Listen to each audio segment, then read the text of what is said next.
साथियों DK classes DK sir physics में आपका स्वागत है। साथियों आइए जीव विज्ञान का जो महामैराथन का सीरीज है इसका पार्ट नंबर 2 को देखते हैं। तो जिन साथियों ने पहला पार्ट 1 नहीं देखा है वो इस वीडियो को देखने के जस्ट बाद पार्ट 1 को भी ज़रूर देख लें। तो साथियों पार्ट 1 में हमने 75 क्वेश्चन को इंक्लूड किया था और 75 क्वेश्चन को इसमें इंक्लूड करते हैं और ऐसे ही आगे वाले वीडियो में भी कोशिश करेंगे 100 क्वेश्चन एक ही वीडियो में आए ताकि 250 क्वेश्चन के आसपास करा देने पर सारा का सारा कवर हो जाएगा। तो साथियों ये बहुत ही महत्वपूर्ण है। एक एक प्रश्न जो कि यूपी आरओ के लिए था, एग्ज़ाम हो चुका, फिर से होगा, यूपी पुलिस के लिए है और ये यूपी पीएससी के लिए भी है, आरआरबी एनटीपीसी एएलपी सबके लिए है, जेई के लिए भी है। तो साथियों अभी यूपी आरओ का पेपर लीक हो गया था, इस कारण से फिर से होने की संभावना है, तो आप उसके लिए भी प्रिपेयर कर सकते हैं। तो आइए साथियों देर ना करते हुए स्टार्ट करते हैं आज का वीडियो। पहला क्वेश्चन है, निम्न में से किस कोशिकांग को कोशिका का पावर हाउस यानी कोशिका का ऊर्जा घर किसे कहा जाता है। तो साथियों पिछले वीडियो में भी ये क्वेश्चन बताया था। इसका राइट ऑप्शन हो जाएगा आपका माइटोकॉन्ड्रिया, ऑप्शन नंबर बी। तो साथियों देखिए ये क्वेश्चन कितना इम्पोर्टेंट है, कितना बार पूछा गया है दोस्तों। तो ये अलग अलग कंपटीशन में बहुत बार पूछा जा चुका है। तो साथियों अगर इसी तरह से हम और बात करें कि प्रोटीन की फैक्ट्री किसे कहा जाता है, तो साथियों राइबोसोम आंसर होगा। राइबोसोम को प्रोटीन की फैक्ट्री कहा जाता है। इसी तरह से बात करें कि कोशिका का यातायात प्रबंधक किसे कहा जाता है यानी ट्रैफिक पुलिस, तो ट्रैफिक पुलिस की संज्ञा गॉल्जी काय को दिया जाता है। और इसी तरह से हम बात करें साथियों कि एक मिनट, जीवन का भौतिक आधार किसे कहा गया है, तो जीव द्रव्य को जीवन का भौतिक आधार कहा जाता है।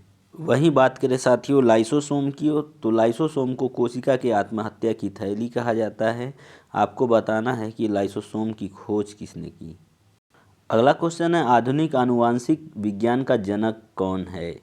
तो साथियों इसका राइट आंसर है ग्रेगर जॉन मेंडल। ठीक है, तो ग्रेगर जॉन मेंडल ने क्या किया था, आनुवांशिकता की खोज की थी, जिसके कारण इन्हें आधुनिक आनुवांशिकी का जनक कहा जाता है।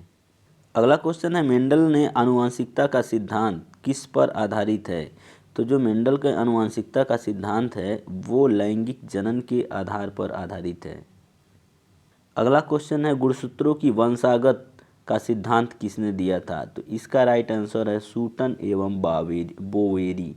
ठीक है, तो साथियों कहीं कहीं बोवेरी भी लिखा रहता है, ऑप्शन बी राइट आंसर है। अगला क्वेश्चन है, जीन के भीतर अनुक्रम आधार में परिवर्तन क्या कहलाता है। तो साथियों इस क्वेश्चन का राइट आंसर आपका है ऑप्शन नंबर ए, उत्परिवर्तन कहलाता है। तो ऑप्शन ए क्या है, इसका राइट आंसर है। इसकी व्याख्या यहाँ से पढ़ सकते हैं साथियों। अगला क्वेश्चन है, हमारे शरीर में आनुवांशिकता की इकाई को कहते हैं तो क्या कहा जाता है साथियों, जीन कहा जाता है। और ये बहुत ही महत्वपूर्ण क्वेश्चन है। तो साथियों क्या होता है, क्रोमोसोम्स पर स्थित डीएनए की बनी ऐसी अति सूक्ष्म संरचनाएं जो आनुवांशिक लक्षणों का धारण एवं उनका एक पीढ़ी से दूसरे पीढ़ी में स्थानांतरण करती हैं, जीन कहलाती हैं। जीन जीवों के शरीर में आनुवांशिकता की मूलभूत इकाई होती है। तो आपका ऑप्शन नंबर क्या है, सी सही। स्क्रीनशॉट लेना चाहें तो यहाँ से ले लें। अगला क्वेश्चन पूछ रहा है कि किसी भी प्रजाति की गुणसूत्र की संख्या क्या होती है। तो साथियों स्थिर होती है। इस तरह से ऑप्शन नंबर सी इसका क्या है, राइट आंसर है। ठीक है, तो साथियों इस क्वेश्चन में जैसे बाकी के और भी विकल्प दिए गए हैं, तो होता क्या है दोस्तों, सामान्यतः किसी भी प्रजाति में जो गुणसूत्रों यानी क्रोमोसोम्स की संख्या होती है वो निश्चित और स्थिर रहती है, क्योंकि गुणसूत्रों की संख्या जो है आयु अथवा वजन के साथ परिवर्तन नहीं होती है। साथियों जीव कोशिकाओं में आनुवांशिक लक्षणों के नियंत्रण में निम्नलिखित में से कौन उत्तरदायी है। तो इसका राइट आंसर आपका ऑप्शन नंबर डी है, डीएनए। आपको बताना है डीएनए का फुल फॉर्म क्या होता है। अगला क्वेश्चन है साथियों, जंपिंग जीन का सिद्धांत किसने प्रतिपादित किया था। तो इसका राइट आंसर आपका ऑप्शन नंबर सी है, बारबरा मैक्लिंटॉक। अगला क्वेश्चन है, डीएनए में उपलब्ध कौन सा यौगिक अमीनो अम्ल नहीं बनाता है। तो साथियों इस क्वेश्चन का राइट आंसर आपका ऑप्शन नंबर बी है, टायरोसिन जो होता है वो अमीनो अम्ल को नहीं बनाता है। अगला क्वेश्चन है डीएनए में मौजूद शर्करा होती है डीऑक्सीराइबोस। तो डीऑक्सीराइबो क्या होती है दोस्तों? डीएनए में मौजूद शर्करा। नेक्स्ट क्वेश्चन है डीएनए की खोज किसने की थी? तो साथियों इस क्वेश्चन का राइट आंसर आपका ऑप्शन नंबर ए है, जेम्स वाटसन एवं फ्रांसिस क्रिक ने किया था। अगला क्वेश्चन है डीएनए की द्विकुंडलिनी संरचना किसके द्वारा दी गई थी? तो साथियों जो डबल हेलिकल मॉडल था वो भी वाटसन एवं क्रिक के द्वारा ही दिया गया था। तो 88 नंबर क्वेश्चन का आपका option number B right answer होगा। तो साथियों विस्तार से आप यहाँ पे इसका एक्सप्लेनेशन पढ़ लें, आगे हम बढ़ते हैं। अगला क्वेश्चन है राइबोजाइम्स यानी राइबोसोम्स है दोस्तों, ये क्या होता है? तो ये जो है आरएनए होते हैं। क्या होते हैं? आरएनए। तो साथियों इस क्वेश्चन का एक्सप्लेनेशन आप यहाँ से विस्तार से एक बार देख लें। अगला क्वेश्चन है निम्न में से कौन सा जैव उर्वरक के रूप में उपयोग होता है? तो साथियों इसमें राइजोबियम, नीलहरित शैवाल, एजोला उपरोक्त सभी तीनों के तीनों दोस्तों क्या होते हैं? ये उपयोग होते हैं उर्वरक के रूप में। तो आपका ऑप्शन नंबर डी क्या होगा? राइट आंसर होगा। नेक्स्ट क्वेश्चन है निम्नलिखित में से कौन एक जैव उर्वरक का स्रोत है? तो साथियों एजोला जो होता है ये एक जैव उर्वरक का स्रोत होता है। साथियों ये क्वेश्चन बहुत महत्वपूर्ण है, 2 बार देखिए पूछा जा चुका है। तो इस तरह से 90 का option number C right answer है। अगला क्वेश्चन निम्न में से कौन एक जैव उर्वरक है? तो अभी अभी पढ़े हैं एजोला। ऑप्शन नंबर डी क्या होगा इसका? Right answer. अगला क्वेश्चन है निम्नलिखित में से कौन एक नाइट्रोजन स्थिरीकरण करने वाला जीव नहीं है? तो इसका राइट आंसर है साथियों आपका ऑप्शन नंबर डी माइकोराइजा। यहाँ से इसका एक्सप्लेनेशन एक बार विस्तार से देख लें साथियों। अगला क्वेश्चन है नाइट्रोजन स्थिरीकरण जीवाणु किस पौधे की जड़ के साथ संयोजन करते हैं? ये क्वेश्चन बहुत अच्छा है। इसका ऑप्शन नंबर ए क्या है? राइट आंसर है दाल। दालें जो होती हैं वो नाइट्रोजन स्थिरीकरण जीवाणु दलहनी फसलों यानी दालों की जड़ों के साथ सहजीवी संयोजन करते हैं। तो ऑप्शन देख लिए साथियों, इसका एक्सप्लेनेशन भी आप देख पा रहे हैं। अगला क्वेश्चन है पशुओं विशेषतः दुधारी गो के अनुपूरक भोजन के रूप में प्रयुक्त जैव उर्वरक कौन सा है? तो साथियों जैव उर्वरक जो सबसे ज़्यादा हमें मिला है वो एजोला ही मिला है। इसका भी राइट आंसर एजोला है। तो एजोला के बारे में थोड़ा विस्तृत आप लोग देख लीजिए। अगला क्वेश्चन है निम्न के साथ मिलाने से एजोला एक अच्छा उर्वरक बनता है। तो क्वेश्चन ये पूछा जा रहा है किसके साथ मिलाने से? तो इसका राइट आंसर है नील हरित शैवाल। नील हरित शैवाल के साथ विस्तृत रूप से इसका एक्सप्लेनेशन आप यहाँ पे पढ़ सकते हैं, पढ़ लीजिए।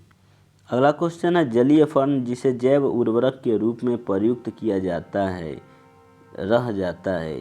तो साथियों ये क्वेश्चन में थोड़ा गड़बड़ी हो गया है। इसका राइट आंसर भी एजोला ही है। यहाँ पे आपका ऑप्शन नंबर बी जो बनेगा वो क्या होगा? एजोला, और वही क्या होगा? राइट आंसर होगा। ओके दोस्तों, तो ये इसका राइट आंसर होगा एजोला। इसको आप लोग स्क्रीनशॉट ले लीजिए दोस्तों, ठीक है। ये क्वेश्चन गलत हो गया है। अगला क्वेश्चन है निम्नलिखित में से कौन से सूक्ष्म जीवी जैव उर्वरक के रूप में प्रयुक्त होते हैं? तो इसका राइट आंसर आपका ऑप्शन नंबर ए है साइनोबैक्टीरिया। तो साथियों देखिए जो क्वेश्चंस हैं ये यूपीपीसीएस मेंस हो या यूपीएससी हो या यूपीआरओ इन सभी में पूछे गए क्वेश्चंस को हमने इंक्लूड किया है। तो अगला क्वेश्चन है निम्नलिखित में से कौन से सूक्ष्म जीव जैव उर्वरक के रूप में प्रयोग होते हैं? तो इसका भी राइट आंसर क्या है? ऑप्शन नंबर डी साइनोबैक्टीरिया साथियों इसका राइट आंसर है। अगला क्वेश्चन है फसलोत्पादन में नत्रजन उपयोग क्षमता की वृद्धि की जा सकती है। तो साथियों जो लिखा हुआ है यहाँ पे नत्रजन उपयोग क्षमता, तो साथियों इसका इंग्लिश में इसको बोलते हैं नाइट्रोजन यूज इफिशियंसी। तो साथियों क्वेश्चन में पूछ रहा फसलों उत्पादन में नत्रजन का उपयोग क्षमता में वृद्धि की जा सकती है। तो पहला दोस्तों जो है ये उर्वरकों की मात्रा का बार बार प्रयोग के द्वारा, नत्रजन अवरोधक के प्रयोग द्वारा, नत्रजन धीरे धीरे छोड़ने वाले उर्वरकों के उपयोग द्वारा। तो साथियों इस क्वेश्चन का राइट आंसर आपका ऑप्शन नंबर डी है, उपरोक्त का सभी सही है। अगला क्वेश्चन इनमें से कौन पौधा नाइट्रोजन स्थिरीकरण में सहायक नहीं है? तो धान जो है दोस्तों ऑप्शन नंबर डी इसका राइट आंसर है। तो साथियों अगर ये वीडियो पसंद आए तो प्लीज़ लाइक कमेंट और शेयर ज़रूर करें।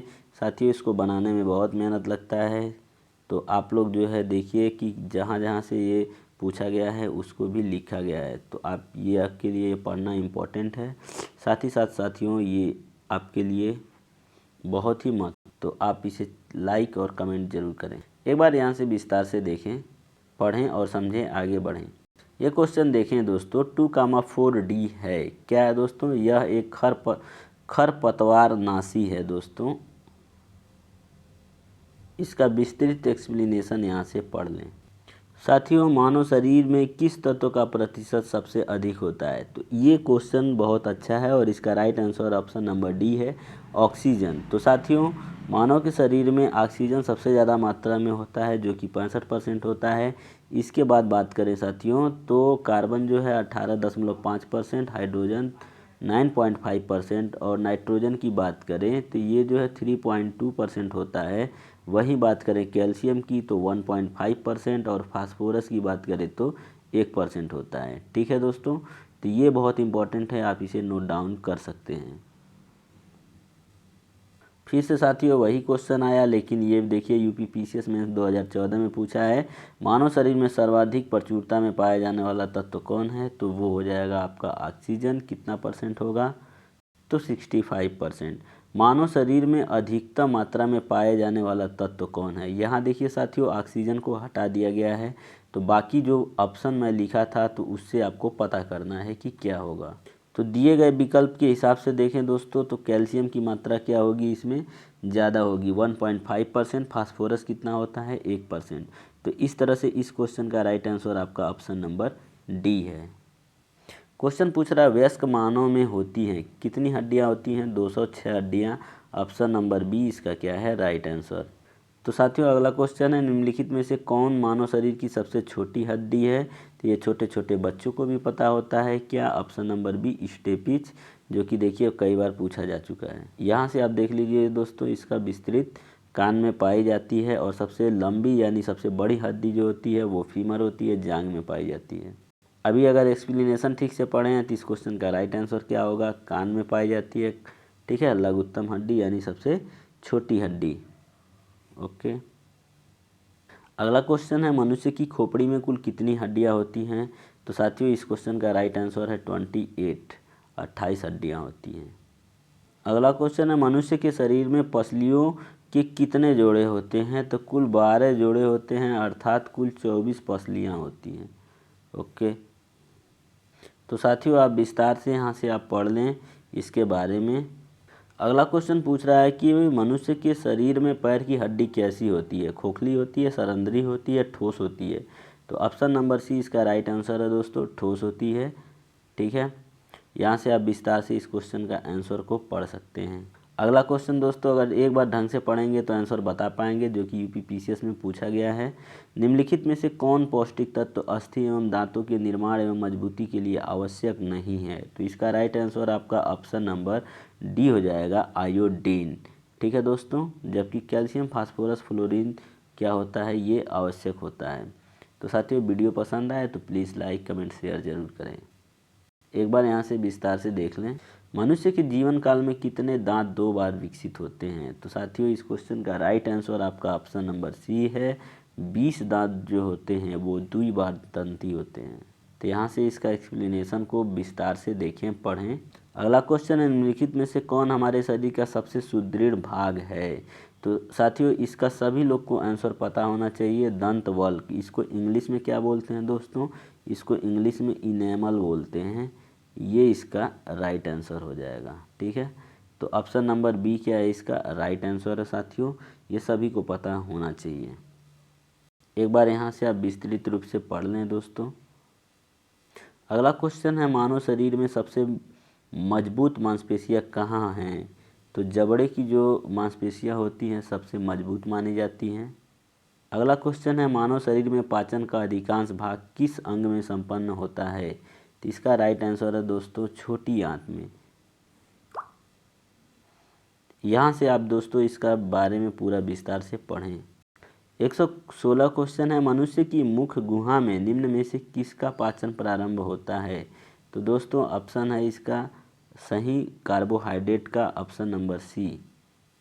तो साथियों मनुष्य की मुख गुहा में लार यानी सलाइवा में उपस्थित एमाइलेज एंजाइम स्टार्च यानी कार्बोहाइड्रेट का एक रूप को माल्टोज तथा डेक्स्ट्रिन में तोड़ देता है। इस प्रकार क्या होता है, मुख गुहा में कार्बोहाइड्रेट का पाचन होता है। अगला क्वेश्चन है, लार निम्न में से किसके पाचन में सहयोग करता है? तो स्टार्च के पाचन में सहयोग करता है। यहाँ से एक बार विस्तार से आप पढ़ लें दोस्तों, हम आगे बढ़ते हैं। ये क्वेश्चन देखिए, एंजाइम क्या है दोस्तों? तो ये एक बायो उत्प्रेरक है। बहुत ही महत्वपूर्ण क्वेश्चन है दोस्तों। ये क्वेश्चन देखिए कितना बार पूछा गया है। तो साथियों ये उत्तराखंड पीसीएस 2002 में, ठीक है, प्री में मेंस में दोनों पूछा है। यूपी लोअर सब इंस्पेक्टर का जो होता है उसमें 2013 में। इसके अलावा पीसीएस में ये कितना बार पूछा जा चुका है। तो साथियों पूछ रहा है क्वेश्चन में कि एंजाइम मूलतः क्या है? तो एंजाइम मूल रूप से जो होता है एक प्रोटीन होता है। ठीक है दोस्तों, तो अगर ये वीडियो पसंद आए तो लाइक करो।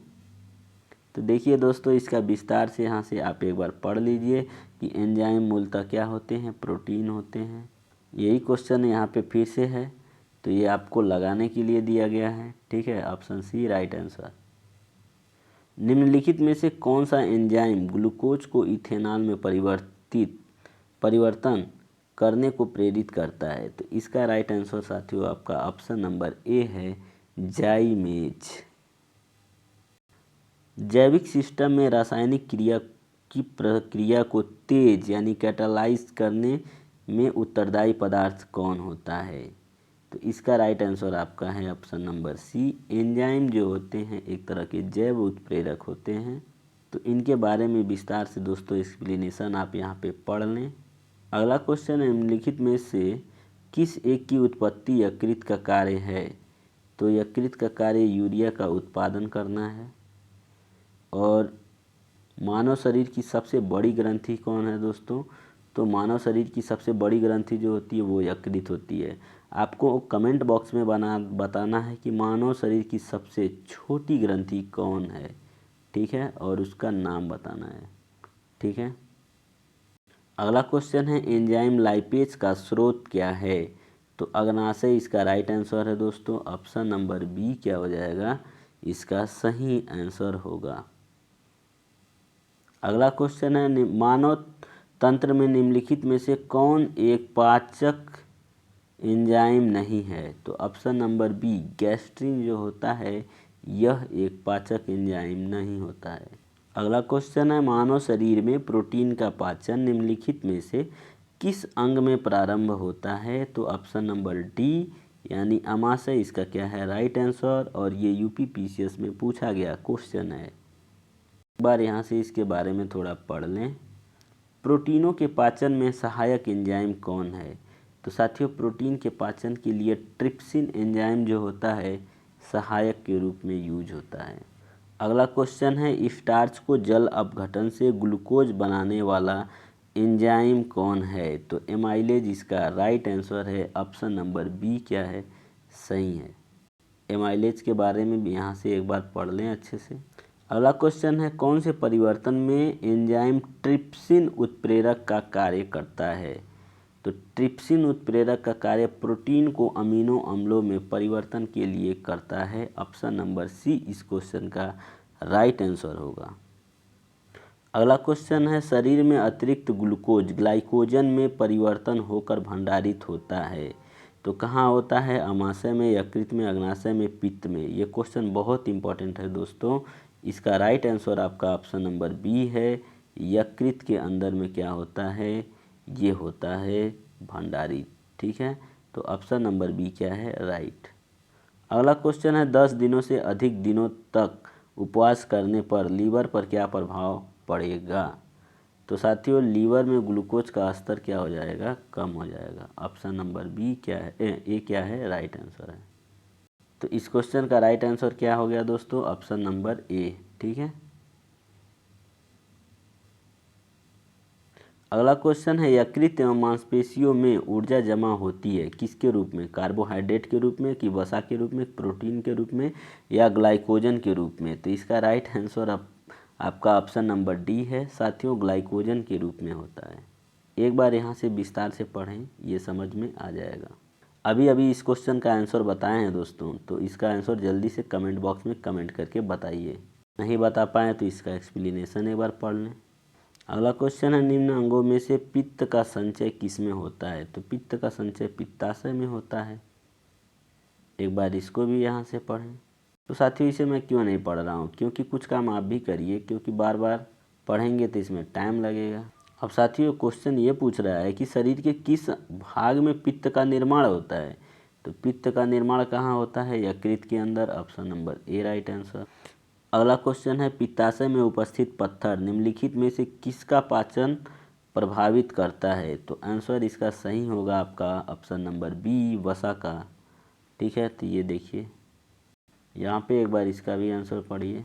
निम्नलिखित में से कौन एंजाइम प्रोटीनों को अमीनो अम्लों में विघटित करता है? तो जो पेप्सिन एंजाइम होता है वही करता है। ऑप्शन नंबर ए इसका राइट आंसर। अगला क्वेश्चन है, निम्नलिखित में से कौन सा युग्म सुमेलित नहीं है? तो इसका right answer option number D है, विटामिन डी पॉल मूलर। बाकी सभी खोजकर्ता सही हैं दोस्तों। तो जो पॉल मूलर थे वो विटामिन डी से संबंधित नहीं हैं। ये डीडीटी यानी डाइक्लोरोडाइफिनिल ट्राइक्लोरोईथेन जो होता है डीडीटी के कीटाणुनाशक गुणों की खोज किए थे और मलेरिया एवं पित्त ज्वर जैसे वेक्टर रोगों की रोकथाम में इनकी उपयोगिता है। ओके। अगला क्वेश्चन है, निम्नलिखित में से यौगिकों के किस समूह को सहायक आहार कारक कहा जाता है?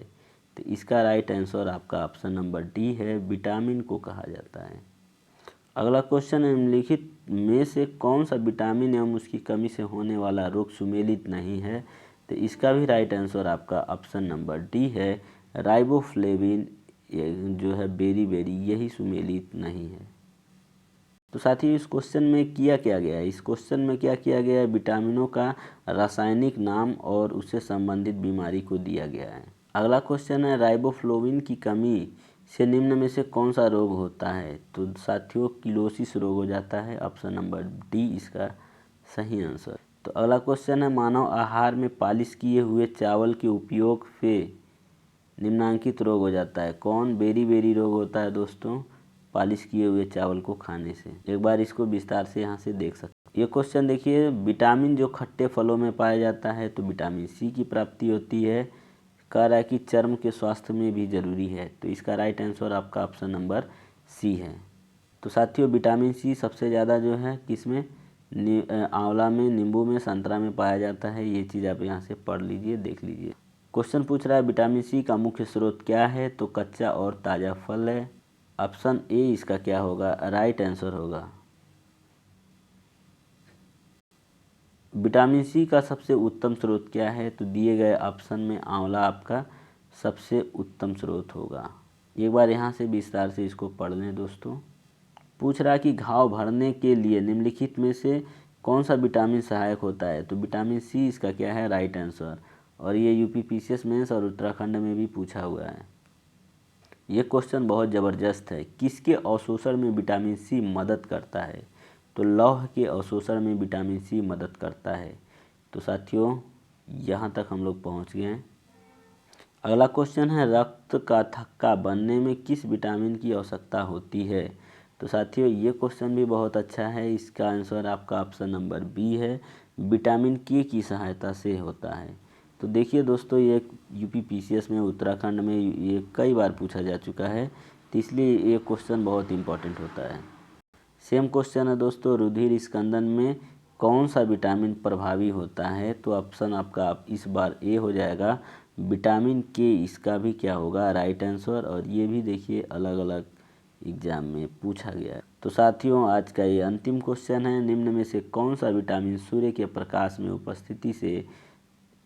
उपस्थिति में त्वचा में बनता है? तो आपका ऑप्शन नंबर बी क्या है? Right answer, vitamin D.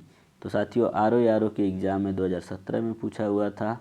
तो साथियों, अगर ये वीडियो आपको पसंद आए तो प्लीज़ लाइक, कमेंट और शेयर ज़रूर करें। साथ ही साथ दोस्तों, चैनल को भी सब्सक्राइब कर लें और आपके जितने भी दोस्त हैं और जो भी पढ़ने वाले बच्चे हैं उनके साथ में इस वीडियो को शेयर ज़रूर करें। इसको बनाने में काफ़ी मेहनत लगता है दोस्तों, तो 150 क्वेश्चन तक बनाने में तो कम से कम इस पे 150 लाइक तो बनता है। ठीक है दोस्तों, तो पढ़िए, मस्त रहिए, आगे बढ़ते रहिए। तो करते हैं दोस्तों इस वीडियो को यहीं पे समाप्त। Okay, thank you for watching this video.